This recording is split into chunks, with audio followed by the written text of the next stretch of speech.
This building, again, is one of the first to start up in this area, the same time with the baseball stadium. It was one of the original buildings to start the Navy Yard transition. I'm ready to check it out. Me too. Well, have fun. All Okay. right. Such a cool building. You know, Hey. this has such a modern vibe as soon as you walk in. I mean, you know where my eyes are going, right to the back. But let's backtrack a little bit. Because I think we missed a few We things. did. We missed the full bath. Hey, a big bathroom. This is a good-sized bathroom for the size of a condo, so it makes me wonder if this is the only bathroom. It's rather large and has nice finishes, nice cabinetry, nice basin sink. All right, I'm a little perplexed on what this room is. I hear the hum of the HVAC, so I know what that is. Oh, here's a closet. Oh, no, it's not the closet, it's the hot water tank. Aha! You found the hot water tank. You win the prize.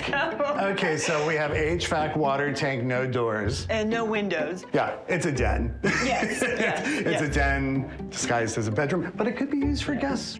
So back to the kitchen. Okay, so first let me say this kitchen takes up a really good portion of the footprint of this living area. Lots of cabinets. And, you know, I really like the pools because they just bring in that modern vibe. Yeah, it looks like there's a place for everything. Oh, there is. Ooh. Oh, it's the old Lazy Who Susan. doesn't love a lazy Susan? And Oh, you know I love this. I know this is your favorite thing in this kitchen. But look at this counter. It's a good size. And just think you can line up all the chairs along this side because you don't have a lot of space in this area. This would be great for your dining area. But as we know, the star of this unit is That. I want that patio. How many people in this neighborhood have patios like that?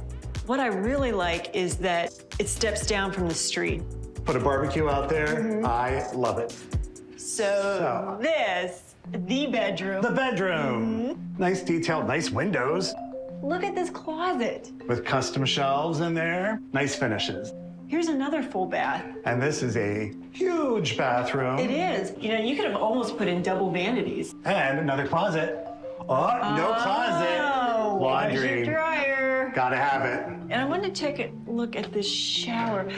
You know, I thought it was going to be this really tiny shower, but it actually is pretty deep, and there's a great seat back there. This place was very surprising. I think they hit a home run. I think so. Oh, I see See what what I- you're doing there. Punny. I knew that was coming. You at did- some did you point. see it coming? I did.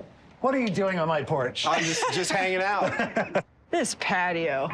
This is absolutely amazing down here. Oh, it's perfect. Is there a difference between a unit that has an outdoor patio space like this or a unit that has a view with a patio? It's all personal preference. In theory, the higher you go, the more expensive it is.